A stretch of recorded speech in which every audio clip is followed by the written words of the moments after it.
If you're looking for an awesome tool to cut down your boxes, you want to check out this cordless electric cutter. I'm going to show you exactly what it looks like in a section, and we're going to do a demonstration on this box.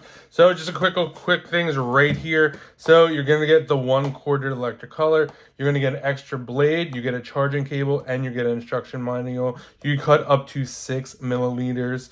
You got a rotation speed of 240 RPM. You do carpet, rope, leather, cardboard, packaging, and fabric. So this is what we mainly use it for. This is what the device looks like right here. This is the top. This is what's going to get it started. And then you also have to push this with that as well. So you got some safety aspects in there.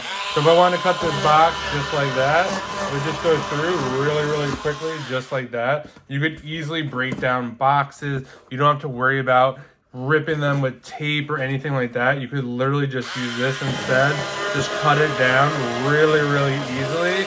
It works really great. As you can see here, you're just going to go all the way around just like that, and it's cut it just like that. Super easy. So if you're looking for a great cutter, definitely check this out, and a huge thank you to the brand for sending this over so I could do this review.